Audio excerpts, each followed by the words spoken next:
I am unashamed. What about you? So I'm back. I was gone last week to Massachusetts.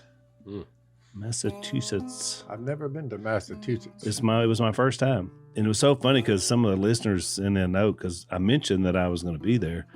And they were like, "What are you doing going behind enemy lines? I mean, what's going to happen to you?" And I said, "Well, just people. They invited me to come." It was really interesting though. So I mentioned it on the podcast. And it's a little bitty small church plant, and the guy's from the South, but he just felt led to he thought, I can go anywhere in the South. There's church house on every corner. Well, there's a church house on every corner up there too, but it's just like Europe. They're hundreds of years old, and there's like a handful of people in everywhere. Nobody in them. No, they call themselves the Frozen Chosen. That's what they told me that they were. So it was really interesting. But so, we lit a fire under them. Lisa and I did our thing, and we did a podcast up there, which was pretty good. They call it Theology on Tap. They do it like in the front of a little tavern. And it was really interesting. But so I mentioned on the podcast, so there were at least 5 or 6 different people. One young woman came, I think her name was Nikki. She came from Maine, Bangor, Maine, which is like a 5-hour drive. She and a little boy drove over and heard us on Sunday morning, then drove back. Mm-hmm. So, but they were all Unashamed listeners. Another guy from Cape Cod, some guy from 2.5 hours away. So I know you guys listen. So I had a great time with you guys. And look, Unashamed Nation it's just all over the place. You think about it just being a bunch of rednecks, but we baptized 5 yesterday. The artist baptized them, and after they heard the message, then I went from I got your nose out, the parable of the sower. Yep. And just told them that is like, when you read that is exactly the format. And some don't get it. They say, get the Bible out of my face, give you a cursing, and they leave. Every once in a while, 25, 30 years later, they'll show back up and say, I was wrong. Right. I cursed you for trying to tell me about Jesus. And I thought, well, you got to get a good cussing first. Yep, get a good cussing. I said, well, I didn't hold it against you. I said, look, I'd actually forgotten who you were. I said, but now that you're back, how old were you when you came down here? Well, I was 19. I said, how old are you now? He said, well, 44. And I said, well, your face seems a little familiar, but I've forgotten you. I didn't know. He said, well, I just want to let you know I'm back. I was wrong. And, I had a little bit of move on. I had a little bit of so there was the guy that invited me. He had put it on his Facebook that we were going to be meeting for this podcast, and he got a note back from somebody, I guess, that follows him. I don't know exactly how Facebook works, but it said, why in the world are we having a homophobic anti-woman person up here talking about me? I was like, you don't even know me. You had to explain to him you were married to a woman. Well, yeah, I love women. One in particular. I'm not anti-women.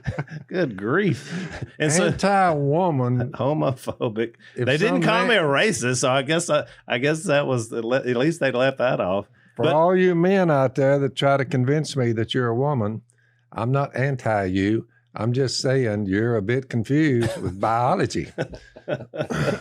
So I don't hate you, but trust me when I tell you, when a man claims he's a woman, that's one step too far. You call that, I think, depravity? Well, confused is right. So that's a perfect lead-in to introduce our guest. So we sent out Jase, as we do from time to time, just to gather stories. So this time we actually sent him out of the country. He's in Greece. And so there is no telling when he gets back what all has happened to Jase. I looked there, Corinth and Athens was right around there. Mm-hmm. Then I just saw Corinth was right below Athens right there. Yeah. On the coast right there. Well, when we were there filming for the movie, we were driving, and it was so surreal because you're driving on their version of interstate, and I look up and it says Corinth, exit 53. Yeah. And I was like, Corinth? I mean, it's like, you just don't expect to see that when you're driving down the road. Just think about the clientele there that the Apostle Paul was working with. Let's face it, it was a pretty wild place. He was there, and all them ships coming through there with all these, the ship landings and Yeah. produce and whatever they were shipping, But it was a happening place there. Oh, it was a buzz. Oh, going on yeah. there. And, Yeah, it and was. Athens was known more on the intellectual side, but Corinth was the commerce. I mean, it was Yep. just all the fishing business and all that. I'm really looking forward to hearing a Jase report on car rents. No, Surely the history of the church has to be there somewhere. Oh, it'll Well, be a good one. He won't run out of stories. We know No, that. but look, we're not. Me and the Nurse Man here. By the way, our So we have guest Jay today. Stone. Let me officially introduce you. We have Jay Stone sitting in Jace's seat. So I expect him to be. Now, I'm not near as smart or as intellectual as Jace is, but I promise you, I will let you talk, and I will not talk over you. So it was so funny when I was in Massachusetts. The guy was like, this guy listens to our podcast. He was describing it to someone else who hadn't listened. He said, "Yeah, it took me a little while to get used to the way they talk over each other." And I was like, he said, "But once I figured out that's just the way they do it, I was fine." yeah. So it was we're kind of rude. So Chad is or Nurse Man. Nurse Man. Nurse Man is everybody's got a nickname That's right.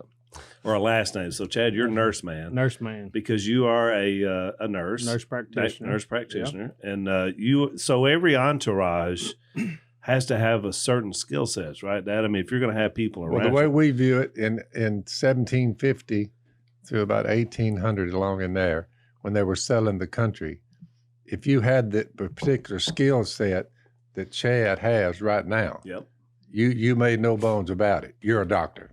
right. You know enough to where in our mind you're a doctor. I haven't seen. I Look, I haven't seen had a any knot on my leg, and I said, that thing bothers me. And I showed it to the nurse man, because you show that to doctors. Well, to me, he was from top of the heap. So he because looked down there. he's and the only one in your sphere. He said, I'll get it in a couple of days. I'll come down there. We'll take that out. So a couple of days later, he said, put your leg up here on the table. I laid my leg up on the table, and he said, let's see here. Took a magic marker and drew a circle. I said, that's unusual. I said, I've never seen a doctor with a knife in one hand and a magic marker in the other. I said, hey, maybe he knows what he's doing. He made a circle, and he did follow that line right perfect. So he just cut a round plug and just pulled the fatty tid. What do you call them? what was it, A little Jay? cyst is all it was. Just a little Cyst. subcutaneous cyst, Yeah. So he just made a circle around it and just lifted the meat out and sewed it back up about 5 or 6 little stitches, Came back a couple of weeks and cut them out. So Didn't Chad, have Well, I asked him, I said, you want me to numb it? And he said, no, I think I said, well, I think I better numb it. This is going to not be good. Oh, so you Well, did. maybe numb you it. need to numb I mean, it was a it. circle about the size of a Yeah. nickel. And I thought, well, I'd take anything. 'Cause it ain't going to be that bad. I don't know. You cut a nickel out of It'll be me. I pretty want, rough. I want Yeah, some. yeah. What about you, Jay? That's I right. mean, it was a Wait. nickel worth of flesh that left there, but I was prepared to just suck it up and say, oh, no, you don't need it. Phil's got a reputation for not taking any kind of painkiller or not ever being put to sleep for anything. Any kind of tablets, period. Yeah. Well, I wasn't going to be known You for get past torturing Phil. Omega XL, and then I'm saying, no, you done gone too far. Fish oil, okay. What about this? Urea, yeah. I said, What no. about Urea. what about blood eating pills? They tried to get you on that for a while. What are you talking about? I tried it, and I got down to the last one in the bottle, and I said, it's goodbye to you and wherever the rest of you. In the trash can I went. I said, that is the roughest thing I've ever done. Take a pill a day, some kind of blood eating I had. They said I got too much blood in me, which I don't know. It's debatable, but that's what they say. Depends on who you ask. Well, It's I said, debatable Doc, for you. I said, Doc, who's the one that came up with and said how much you're supposed to have? Yeah. I said, where'd that come from? And he was looking at me. I said, who dreamed that up? They know how much each individual on planet Earth, how much blood they're supposed to have. And he said, research. I said, research. I said, so a bunch of researchers got together and decided, like it's looking at a car engine, they've got you pull that stick out of your engine, you look down there and they say you're supposed to have this much. Well, they said they got that figured out with a human being when it comes to blood. I'm just not all in on that. So they had some sort of dipstick A they were dipstick, measuring that with. Dipstick. Well, yeah, you give them about this much blood in a little vial, and some woman walks off with it. She walks back in there, and she'll say, 48. And I'm like, 48. I said, what should it be? And she said, 45. So you're 3 points high. Yeah. Well, sometimes you go and they say 51. Ooh, got to get some blood out.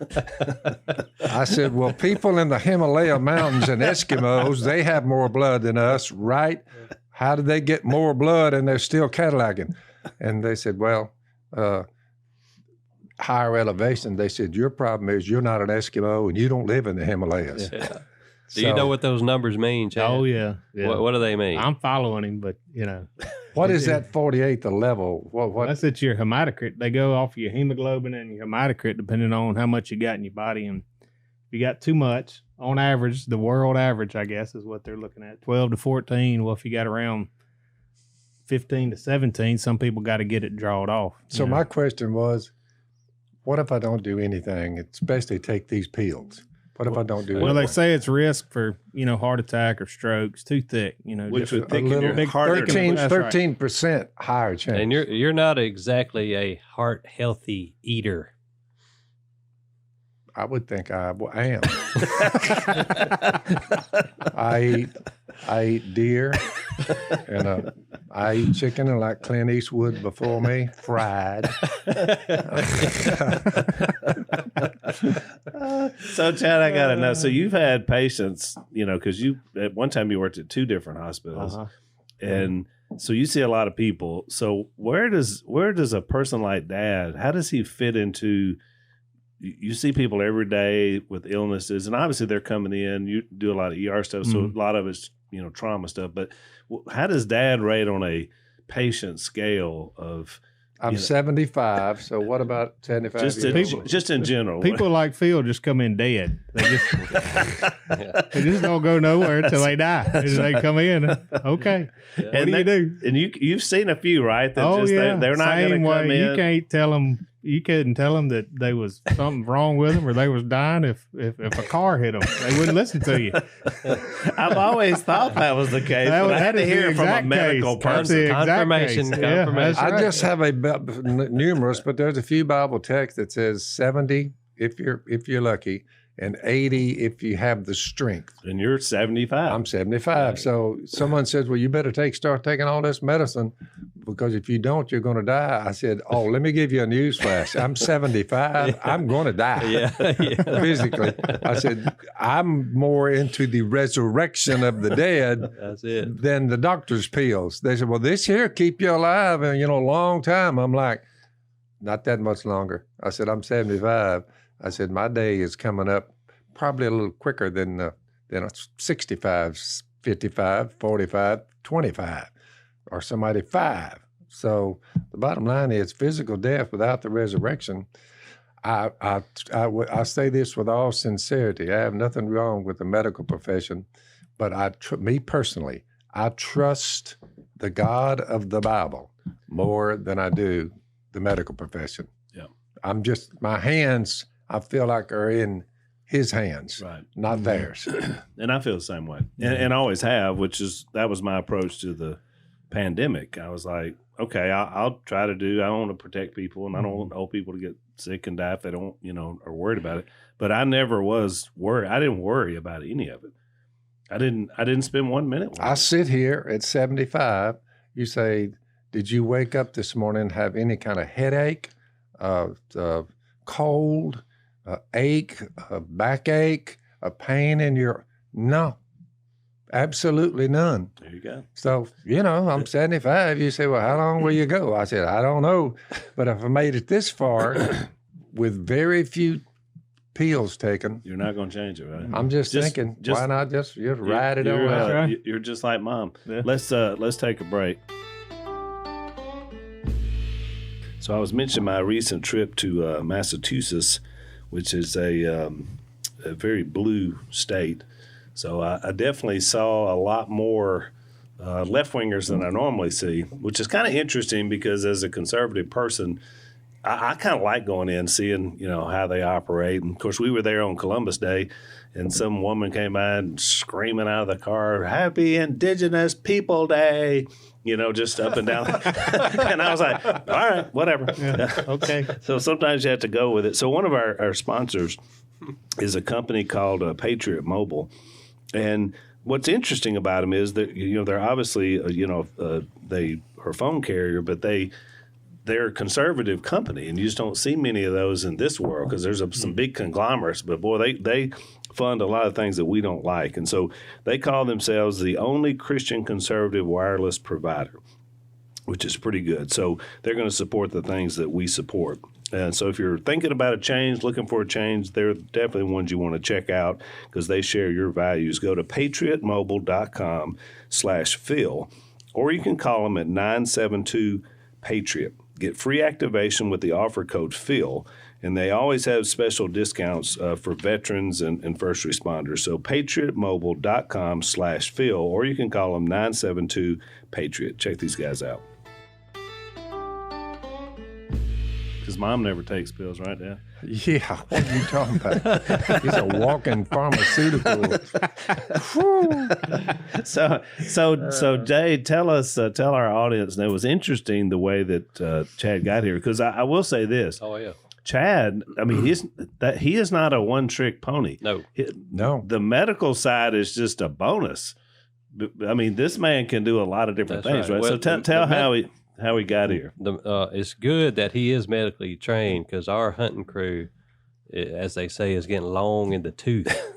So it's good to have a guy around that knows what he's doing medically. But the way it all happened was perfect because Burl, I'm sure the audience has heard a few Burl stories. We actually Early Dane. We actually didn't we show the deer cam picture of Burley that we thought it was a Sasquatch, Yeah. but it could have been a Sasquatch, but it was actually Burley. Yeah, he looked like a Sasquatch. Yeah. No, yeah. So Burl comes up. And he's a nurse. Yep. Burl is a nurse that's and worked at the same hospital as Chad. Right. And Burl said, a friend of mine at the hospital, I'd love to bring him down here and carry him hunting.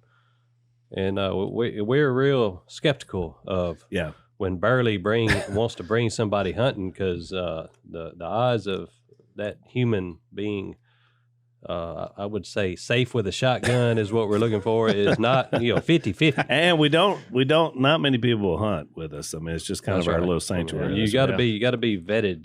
It's hard to get in. Yep. It's a dangerous game we play, But so, anyways, Burl brings Chad, and we get to talking. So I thought he seems like a pretty good old boy. He comes again. Everybody likes him. He's a nurse practitioner. Miss Kay needed something done, and he fixed her up. And you burned yourself somehow, and you called me up. I don't know if you remember that or not, but you burned yourself. You called me up, said, "Hey, I need something for this burn." Oh, I burned myself. Yeah, that's right. Yeah. I remember that. You burned yourself. So, anyways, we got to be friends. And I thought to myself, well, this hand here is a way more valuable character than Burley is.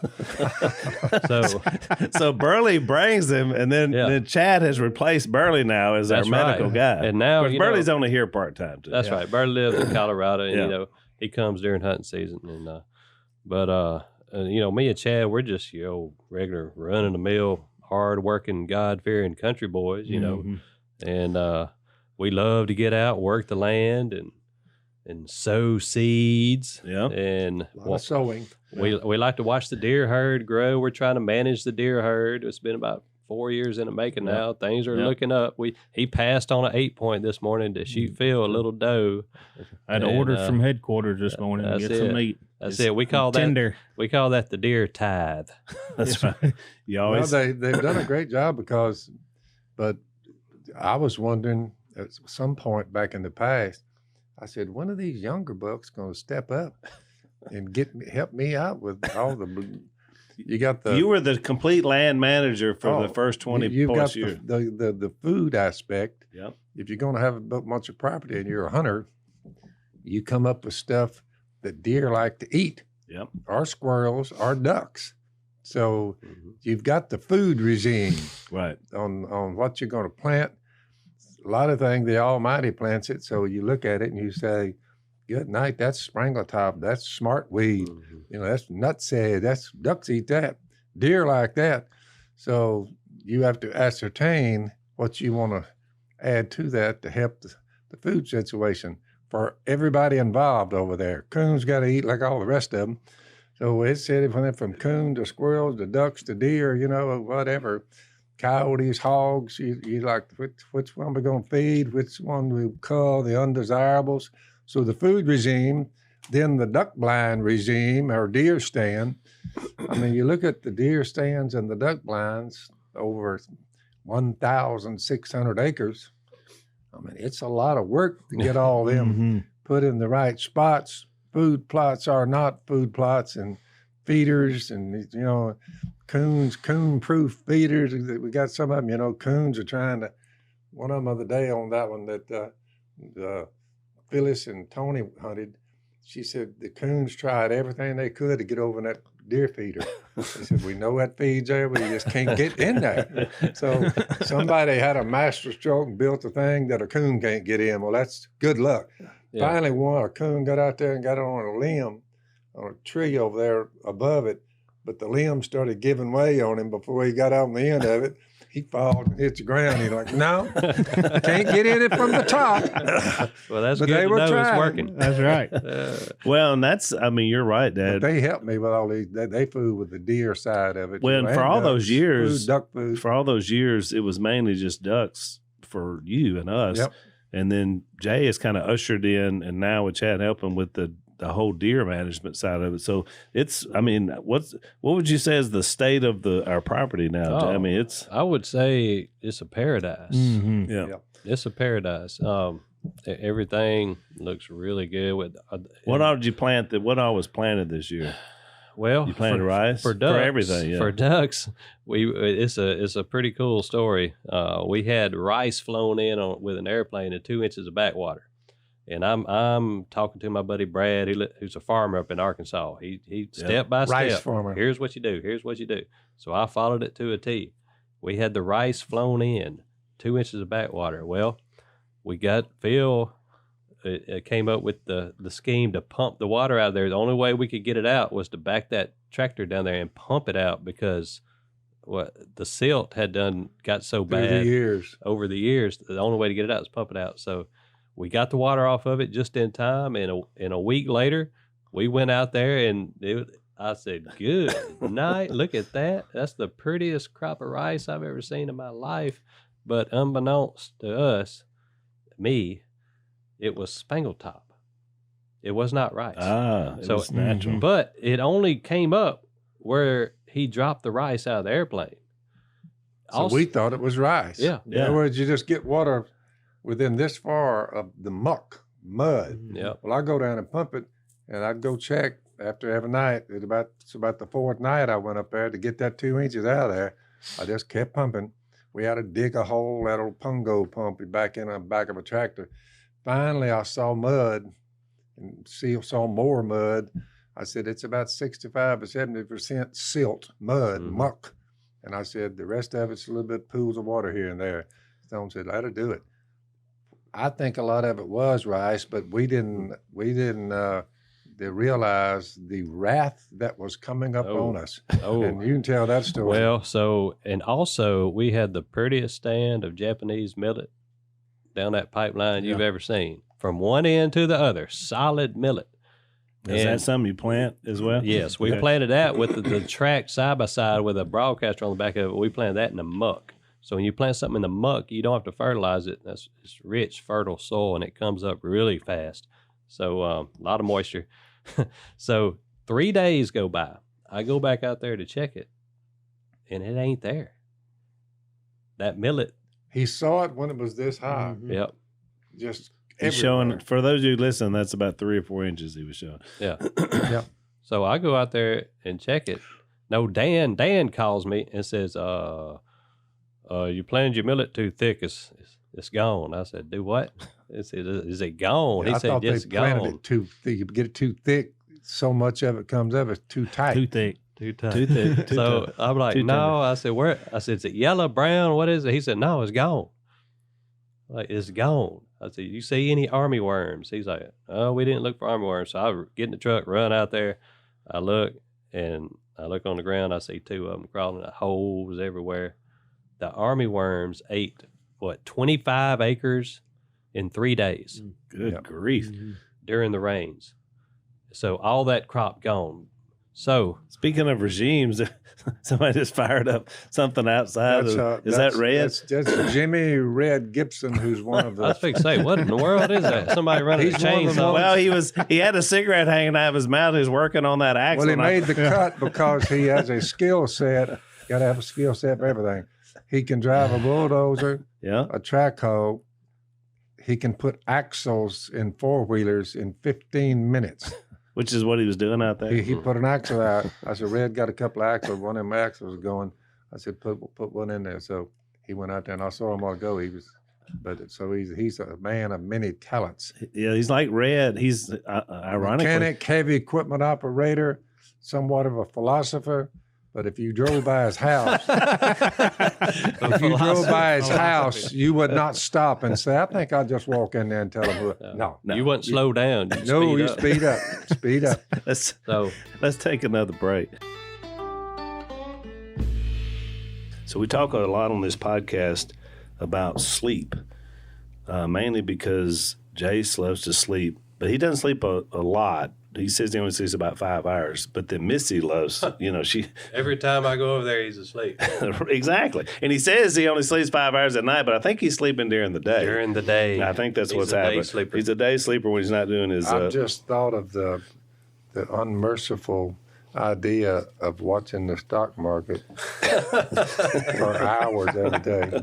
That will put you to sleep. No wonder he needs his rest. Yeah. One of our sponsors is a company called Helix Sleep. And Jace and I both have several of their mattresses, and we love it. Jace went online, took the quiz, and you match it to your sleep, what you like to do. He's a side sleeper. Everybody has their different ways that they like to sleep.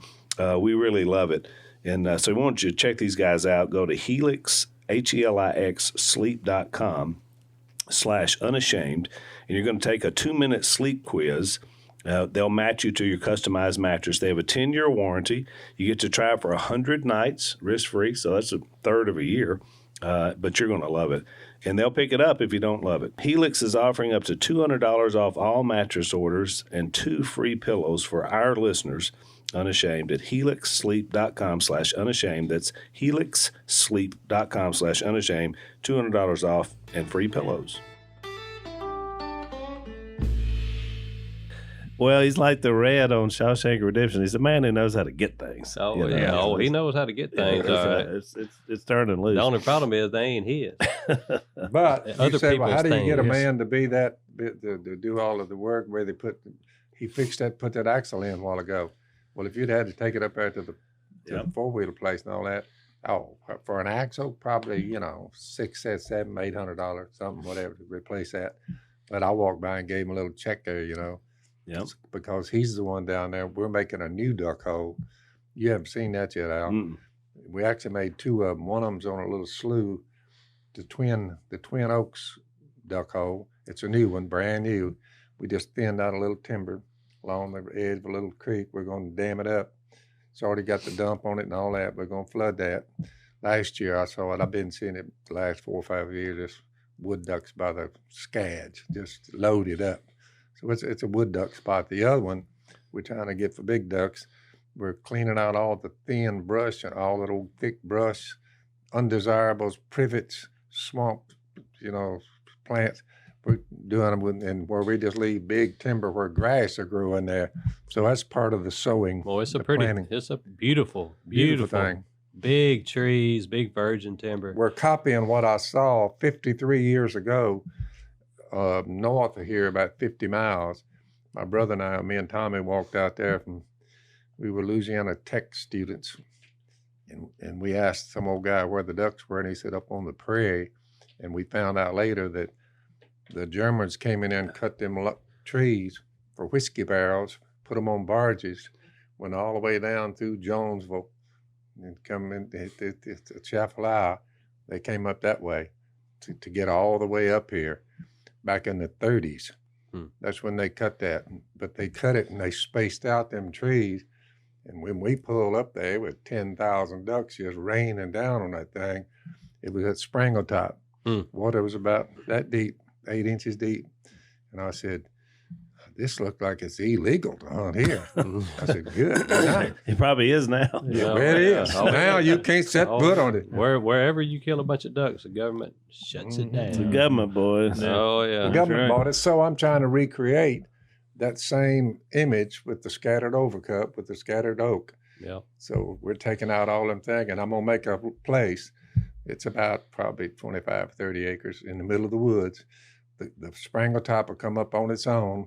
We'll monitor to see if ducks can eat it, because I'll see it next spring when the backwater finally comes and goes.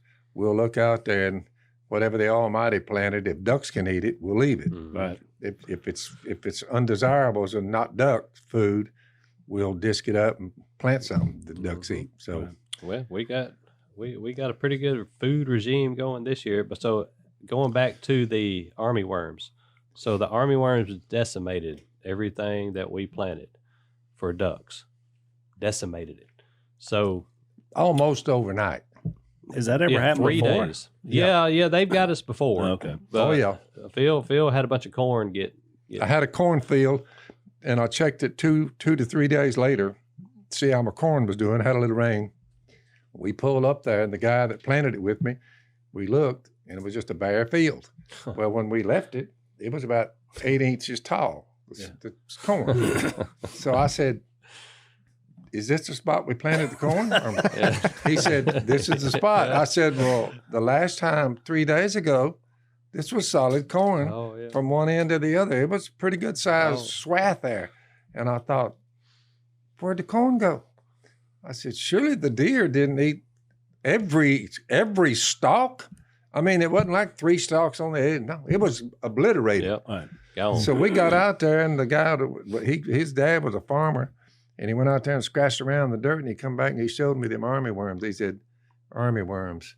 I said, "They ate all that corn within the last 3 days?" He said, "Oh, they can do it overnight." No, they moved through there like an army and just decimate it. We sprayed it, and I didn't try that anymore. I didn't try corn that year. I planted with something else, but I learned a lesson about army worms. They can decimate a crop overnight. So when you read in the Old Testament, when something would come through there and wipe all the crops out, you that see is now real. how it happens. That is real. So you start adding it all up. You say, okay, that's gone. Let's replant something. Try to get. So that's the food regime. Then your duck blinds, getting them brushed, make sure they'll float. The floaters and the ones that are in the thickets where the water comes over them, we'll refurbish them. Some boards right out. We use all treated stuff, but that backwater is rough. Beavers will come in, and where you sat in a duck blind, 6 men in a thicket, 2x12s, you're standing on 2 2x12s down at the bottom, and you're sitting on 1 2x12 like a football bleacher. But we came in the other day, I checked one of them, and the beavers had eaten the whole top 2x12. I mean, where you sit, the beavers ate it all. I'm like, I don't guess it gave them indigestion, the stuff to treat the timber, but they ate the whole thing. The 2x12s ain't cheap these days. Yeah. But no, going back to that army worm deal. So the army worms got our crops. So we decided not to replant because it was late, just to go in there and bush hog and hope the Almighty sees fit to replace it with something that ducks eat. And he did. Well, lo and behold, the army worms ate all the rice in the lows. Well, guess what come up? Spangle Top. The army worms ate all the millet on the higher ground. You know what came up? Purple millet, natural millet. Purple head. It's good millet. The better than Japanese millet. Yeah. Yep. So wherever the army worms got us, the Almighty saw fit to bless us with the real stuff. Well, that's pretty The good. Almighty's grain crops are resilient against army worms. That's right. They won't eat his. He's got something in there, they won't eat them. Yeah. But if you take something off the market and you buy the seed and you go over there, rice and all this stuff, the chances are you making a crop It's pretty tough. Some years you make it, but most years no. Well, it's interesting because you're It's like a plague. you're planting crops that people eat, that they feed farm animals, Yep. and all that kind of stuff. So obviously, it's a whole different ballgame. Mm. But would you have ever thought, any of y'all, that you would turn into farmers one day? No. I mean, No. in essence, that's what you are now, is you're farmers. That's right. But I you're can't farmers for game. imagine being a real farmer. And your income depended on all. Think about That's you, right. that Your your livelihood. to feed We your do family. everything but harvest it. The harvesting takes place when the ducks come. Right. Yeah. They eat it. We're planting them food, so they'll say, "Well, let's try that. That's pretty good food supply over there." Right. They start to gather up over there, So we hit and run. We hunt them here one day. We don't hunt there the next day. We move a mile away. We hunt way down there. Mhm. Well, after we hunt that a day, we're watching all the time. Well, then we move over there. So every day is trying to outsmart them on where Right. you're going to hit them, because the more you hunt them, the scarier they get. So it's just Well, and that's another big change. Let's take another break. So one of the things we talked about really liking Chad is he's a man who's wide open, kind of like the rest of us, right, Stone? He's a man who likes to go wide open. Because slow is just right if you're on vacation, a sloth, or you're describing QuickBooks. That's right. That's slow. They should call it slow books, right? So one of our new sponsors is a company called NetSuite, and they offer a much better bookkeeping apparatus for you to be able to use over places like QuickBooks, which aren't that quick. They suck you in, a slow manual process. You make the switch to NetSuite by Oracle. It's the #1 financial system because it gives you visibility and control of all your own financial, inventory, HR, e-commerce, everything that you're going to need. 93% of surveyed businesses increase their visibility and control when they switched to NetSuite. So you want to try these guys out. It's NetSuite, netsuite.com/Phil. Right now, NetSuite is offering a one-of-a-kind financing program only for those ready to make the switch today. So that's special financing at netsuite.com/Phil. That's another big change, Dad, because back in the day, we didn't have any property. And so we had leased what now is the core over at Franklin's, which is our next door neighbor down there. Yep. And we leased the pothole, is what we called it. But we hunted there every day because that was the only place we had to hunt. that's correct. I mean, that or Cypress Creek. It's called burning it out. It's too much gunfire. That's right. And, so you would have a day where they'd come through and you'd get them on a flight, but it wasn't like they were staying here. Remember? I mean, you'd go. Stone started working with the deer management idea, and it's about the 4th year or so. Yeah. But we saw it, used to, if you put a food plot out there, a little old small plot, you look out there, late in the evening, you might see 2 or 3 deer show, may not see any. But now, on the average, when y'all go out there, they see 30, 40, 50. They're seeing bucks walk around in broad daylight. Well, what about you had the hunt with BK and Si, because the veterans and the youth can hunt early here with a gun. Oh, yeah. In Louisiana, there's a week, usually 3 weeks before rifle season opens, that they allow youth and veterans to hunt with a rifle. Which is great. I love that. Oh, yeah. The deer, they don't have their guard up quite yet. Well, I found out this morning it's up now. They know something's going on. A bullfrog done wreaked havoc over there. Yeah. So his 13-year-old daughter has killed more big bucks than most grown men. That's exactly right. She's little Miss Deadeye and no shaking and like, I'm nervous. No, she just leans down. Well, she was going to meet us at the beach last week, 13 years old, and so before she came down, she went hunting with her dad and shot a big old 6-point. Oh yeah, about a 7-year-old bruiser, probably 110-inch 6-point. I mean, it's giant 6-point. And she told me a true trophy. She's a classic Robertson because I said, well, your dad got a 9-point on the same hunt. She said, yeah, but mine was 230 pounds. Yeah. His wasn't even 200. Well, for Stone's class, so the competition was there. What the Almighty did on behalf of Stone, and he did the same thing with the nurseman, because of their past shenanigans. he gave both of them a house full of little girls. Little girls. That's it. And they said, good night. It's like a plague that had come upon them. No little boys on take duck hunting. So they looked up, and one of the little girls I guess that's what happened to me too. One of them stepped up, and all of a sudden we find out this little girl is a deer slayer. That's right. So Stone was like, well, it could have been worse. But At least you got to one killer out of the group. I am truly blessed. she bakes cakes and gets them ready for you, you know, and it's the oldest. She'll get in there, we'll put a little whipped cream, you know. But she actually bakes. Miss Kay taught her how to bake cake. So she's a deer slayer. She cooks. So she's a prize catch. She's super unique because her two sisters, her younger sister and her older sisters, are major drama queens. Mm-hmm. Yeah, and they're just but no cooking and deer typical hunting. girls. No. They're just typical girls. And although Sage is, you better watch her because she'll come up and slug you. She's one of them kind of kids that catch you without looking. You know. By the way, there's an undertow movement going on out there in these United States of America.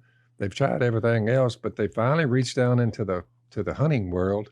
But there are more and more females beginning to hunt, whether it be ducks, deer, whatever, you know, fish, hunt or fish. Yeah. So there's still hope for America. Which I'm saying, bring it on. That's great. Mm-hmm. The more the merrier. The more hunters you get, the better. Phyllis loves it. I mean, she didn't get to hunt her whole life. And so yesterday they scouted Phyllis and the artist she married. You know, he's an artist. He's got these artwork. You can see it on the internet.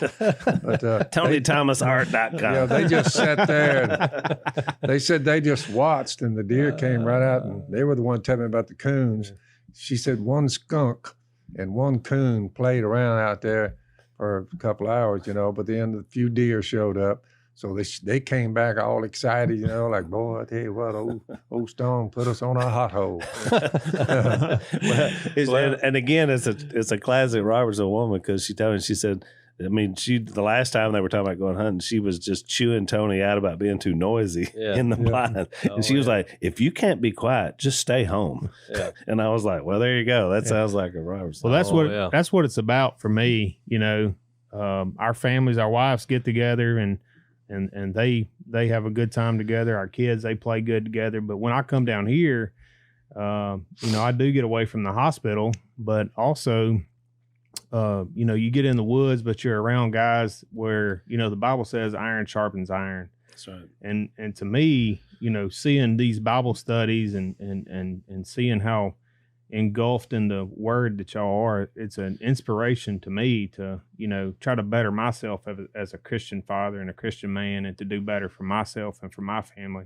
And that's why, you know, I enjoy coming down here so much. You know, not only do I get to work the land and be a part of that, but, you know, once again, iron sharpens iron, you know. You know, and that's I was going to bring this up, and this is what we'll talk about in our last segment, because I mean, it's not a requirement that you're a godly man when you come here, but it's a requirement if you're going to stay around that you're going to become one, because that's all we do is God and the Bible. And you're a deacon at a church right close to where we live, where Jay and I live. Great church. I love Greg, your pastor. He's one of my, except for being an Alabama fan. I mean, which I told him everybody has one flaw. Yeah, everybody has to have something, right? And well, that's his one Chad's flaw. We had 3 or 4 from Alabama. Yesterday we baptized, but they came all the way over here. I said, I forgive you of all things, including, you know, being all in for old Saban. I said, Saban met his match. I said, I never thought the old guy at A&M would be. Now, we love you Roll Tide people out there because we know we got a ton of them that listen to the podcast, so we just have to gig you just a little bit. Yeah, that's it. Yeah. But no, Chad is a young buck, too, compared to the rest of us. Yeah. You know, he's only in his mid-30s. Right. And, you know. Which, by the way, I don't know a lot of deacons that are your age, so that says something about your character and your maturity. Well, his work ethic, he works. Is he at the millennial age? No. I think he's one above millennials. Yeah, he doesn't have where one. The cutoff is. I don't claim him. No, I've lost track. Millennials didn't lay a glove on the nurseman. No. He's a go-getter. Let's take our last break. So I wanted to talk a little bit about, since we've been talking about. You know, working the ground. We were in, I don't know where Zach took you guys last week, Dad, but we were in Matthew 13 somewhere. And I wanted to talk a little bit about it because if you notice, every parable that Jesus talks about here has something to do with what we all love to do, which is really interesting. I mean, it's a farming. Most of it is farming because he talks about the weeds and all that. But even the fishing, because he has one about the nets. Yep. There's one about treasure hunting, which, Jase is big into that. We're not as much the rest of us. But the thing is, kind of what Chad mentioned a minute ago, Jesus begins this sort of new style of teaching when you get to this point. Like up until this point, he's just been talking about the kingdom, straightforward, same stuff John the Baptist was talking about. Here's what the kingdom, but now all of a sudden, just remember, this is just prior to him saying, you turn two pages or so, 3 pages, and you're where from that time on, Jesus began to explain to his disciples that he must go to Jerusalem and suffer many things at the hands of the elders, chief priests, and teachers of the law. Well, 3 chapters earlier, he's arguing with them. He's talking about the Lord of the Sabbath, enter through the narrow gate, starting about chapter 5. But he's preparing them for what it's like to live as the kingdom of God on earth. But the motivation is not there yet. Right. And they're arguing with him. You're doing what you're doing by the power of the devil, and the parable of the sower. He said most people don't get it. Their hearts are hard. He was pointing to them. Yep. He said their hearts are hard. But all these things are leading up to the announcement, look, I'm fixing to save the world by my death on the cross. 3 days later, I'll be raised from the dead. When he said that, the disciples just looked around like, what? They had no idea that he was actually going to do this. Right. But the announcement didn't come about midway. No, I agree. And I think the reason, because there's a reason why he started using parables. He hadn't done it up to this point. And he's just like, literally like he's looking around him. Yeah. And you're seeing stuff that's going on. He's making these spiritual applications, but people are like, what's he talking about? And especially the leaders, they don't even know. So I think the whole reason was because now you got the opposition, which is what Dad's talking about. And then you got people who say they're on board, but for all the wrong reasons. They're seeing physical Israel rising Think about it, Al. He said to him, he heals a guy on the Sabbath, and they got all fired up about it. When he did that, here's a guy with a shriveled up hand. He'd been that way all of his life. He runs up on Jesus. Jesus heals him. Check this out. He was completely restored, just as sound as the other. But this was in chapter 12, right prior to what you're talking about, the parable of the sower.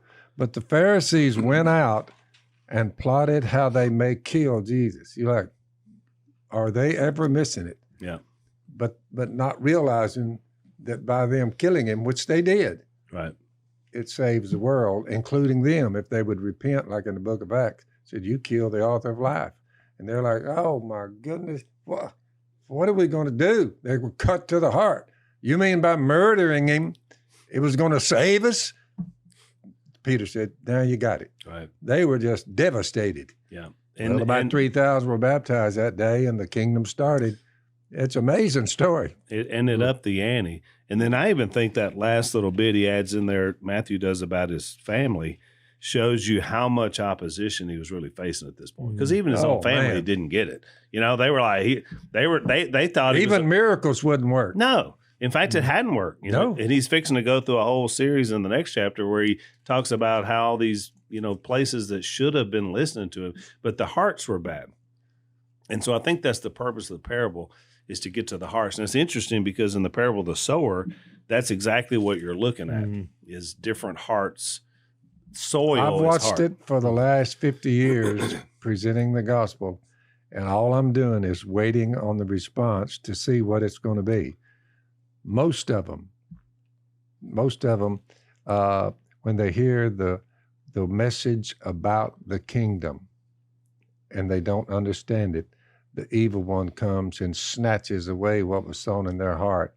This is a seed sown along the path. You say, in my work over the last 50 years, when I came to Jesus and I presented Jesus to people because it affected me so much, you say, overall, the largest group by far says, nope.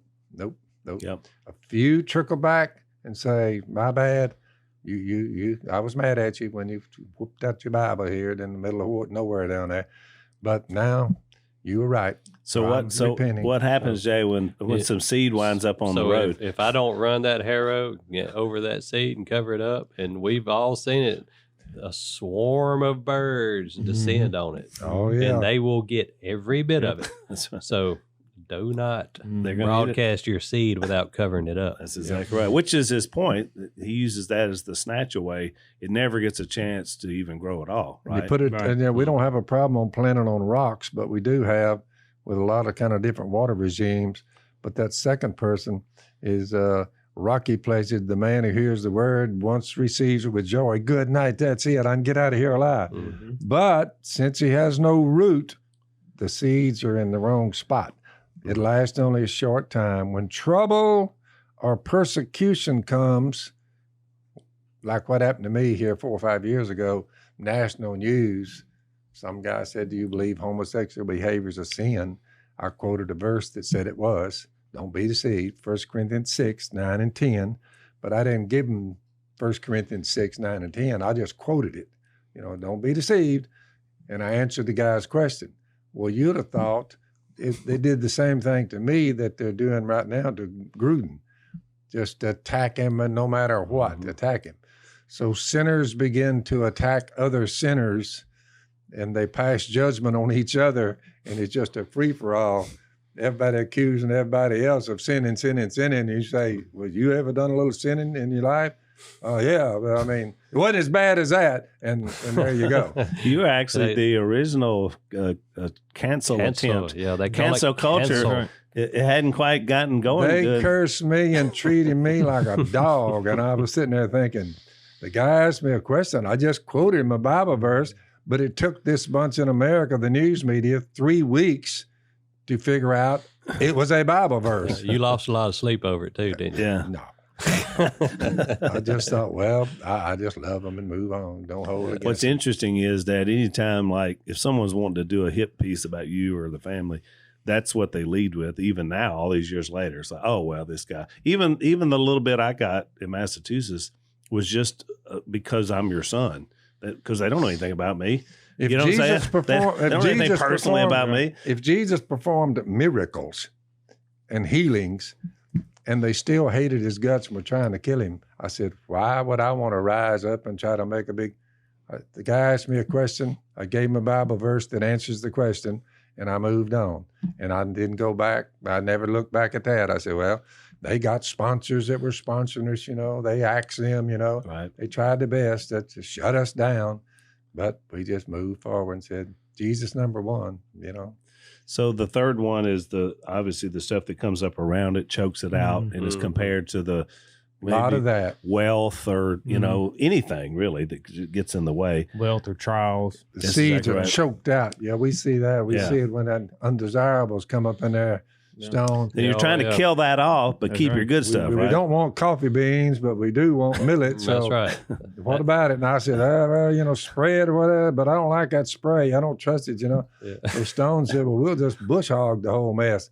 I said, I don't know about that. They said, well, them So he volunteered me to do it. the button willows, ducks don't eat them button willows, but the button willow's about 3 feet tall over there. And on a dare, they said, what do you think? I said, try it. So they bush hogged it. I looked after they hogged all the undesirables. I looked at what replaced it, and I said, that was a stroke of genius you boys come up with. I said, that worked. Oh, but what I didn't tell him, a week after we bush hogged it, I went in there with the spray rig and sprayed all the undesirables so they wouldn't grow back. Yeah. So you did it anyway. That's what happened. You got to turn it over to the next generation. That's right. That's it. All right. Well, we're out of time. Chad, it's good to have you. Oh, It's always good to have Stone on. So keep planting. You get to that good soil. That's what we Keep want. sowing that Absolutely. seed. That's right. That's exactly right. Thanks for listening to the Unashamed podcast. Help us out by rating us on iTunes. And don't miss an episode by subscribing on YouTube, and be sure to click that little bell to get notified about new episodes. And for even more content that you won't get anywhere else, subscribe to Blaze TV at blazetv.com/unashamed.